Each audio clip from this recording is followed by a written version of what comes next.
कैसे हो आप लोग। आई होप आप सभी अच्छे और मजे में होंगे। मेरा नाम है भारती और आज हम लोग क्या पढ़ने वाले हैं। आज की इस वीडियो में हम लोग क्लास 9th फिजिक्स का चैप्टर 2 जिसका नाम है force of law of motion, उसका आज हम लोग सेकेंड लॉ ऑफ मोशन को पढ़ने वाले हैं। तो चलिए समझते हैं सेकेंड लॉ ऑफ मोशन क्या है। अगर आप लोग फर्स्ट लॉ ऑफ मोशन को नहीं पढ़े हैं तो प्लीज उससे भी जाकर पढ़ लीजिएगा, तब आपको सेकेंड लॉ ऑफ मोशन जो पढ़िएगा तो कोई आपका बैकलॉग नहीं बच पाएगा।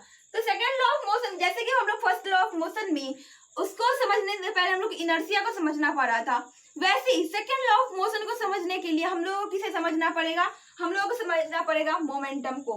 अब ये मोमेंटम क्या होता है, तो momentum is a fundamental concept that describe an object motion with respect to its time.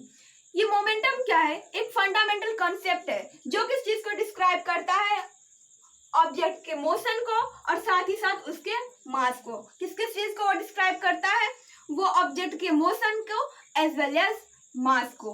Okay, अब ये मास कैसे फाइंड किया जाता है ये सब हम लोग आगे कभी पढ़ेंगे, बट अभी उतना ज्यादा डीपली नहीं पढ़ना है। अगर मोमेंटम को निकालना है तो वो क्या करेंगे, मास इंटू वेलोसिटी।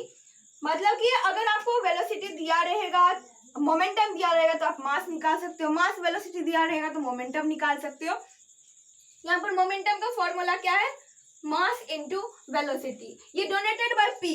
अब ये जो मोमेंटम है ना, इसको पी से डोनेट करते हैं, इसको एम को स्मॉल एम से, मास को स्मॉल एम से, वी को कैपिटल वी से डोनेट किया जाता है। मतलब पी इज इक्वल टू कितना हो जाएगा, एम भी। एम भी ये कैपिटल भी होगा, एम स्मॉल होगा। बहुत सारे बच्चे क्या करते हैं, एम भी स्मॉल और भी स्मॉल कर देते हैं, तो ये आपका गलत हो जाएगा, क्योंकि स्मॉल बी का मतलब होता है, क्या होता है, फाइनल वेलोसिटी होता है, जो कि हम लोग चैप्टर 1 में पढ़े थे। तो यहाँ पर आप लोगों को क्या लिखना है, कैपिटल वी लिखना है।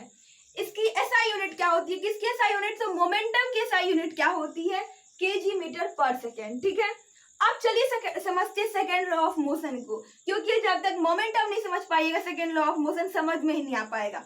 तो अब चलिए समझते हैं सेकेंड लॉ ऑफ मोशन क्या कहता है, the rate of change of momentum of an object is directly proportional to the applied force and occur in the direction of force. मतलब कि rate of change of momentum, मतलब ये जो momentum रहेगा ना, इसके रिस्पेक्ट में टाइम रहेगा, टाइम के साथ साथ अगर कोई ऑब्जेक्ट की चेंज होती है तो उसे क्या कहते हैं, रेट ऑफ चेंज ऑफ। तो यहाँ पर रेट किसके साथ चेंज हो रहा है, तो मोमेंटम के साथ। तो rate of change of momentum मतलब कि मोमेंटम जो है वो टाइम के साथ चेंज हो रही है of an object is directly proportional to the applied force. Applied force जो है, फोर्स की एक इसका क्या है, डायरेक्टली प्रोपोर्शनल क्या है, पी है। P is directly proportional to the applied force and occur in the direction of force.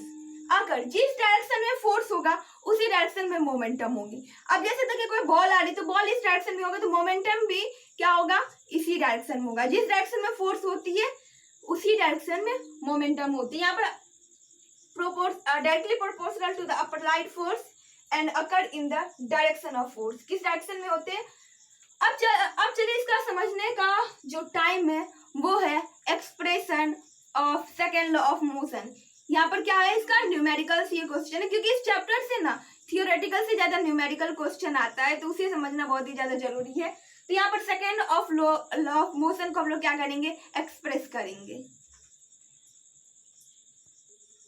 अब देखिए हम जानते हैं कि अब यहाँ तक तो पढ़ चुके थे कि फोर्स क्या है, force is directly proportional to rate of change of momentum. तो फोर्स को क्या लिख सकते हैं हम लोग, एफ लिख सकते हैं, directly proportional to rate of change of momentum. Momentum को किससे लिखते हैं, पी से डोनेट करते हैं, तो यहाँ पर पी बाय टी हो जाएगा, क्योंकि यहाँ पर रेट लगा हुआ है। ठीक है, एक चीज यहाँ पर लिखेंगे, पी बाई टी कर देते हैं। यहाँ पर एक चीज लिखेंगे कि P is equal to M भी।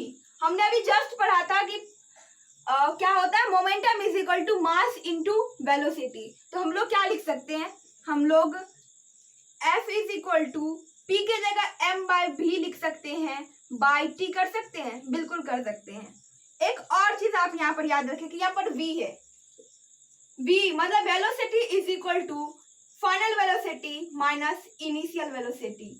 ये क्या है, ये कैपिटल वी है, ये स्मॉल वी है। कैपिटल वी मतलब क्या होता है, वेलोसिटी, और स्मॉल वी मतलब होता है फाइनल वेलोसिटी, और ये होता है इनिशियल वेलोसिटी।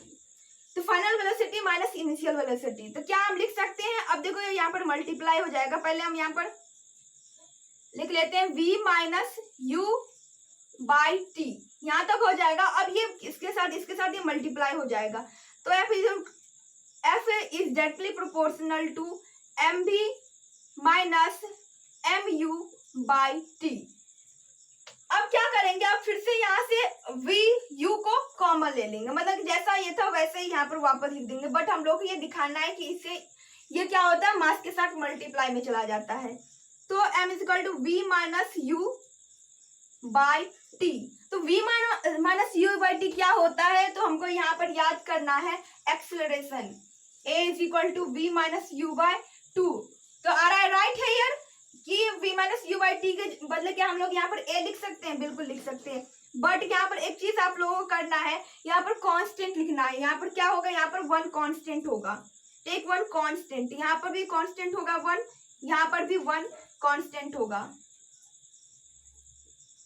तो आप देखिए वन का तो ऐसा कोई कुछ खास फर्क पड़ेगा नहीं, कोई वैल्यू होगा नहीं, यहाँ पर कुछ चेंजेस तो होगा नहीं। तो वापस f is equal to directly proportional to m, और यहाँ पर क्या होगा, v minus U by T के बदले क्या लिख देंगे आप लोग, यहाँ पर एम ए लिख देंगे। तो फाइनल हमारा आंसर क्या हो जाएगा, f is directly proportional to m into A.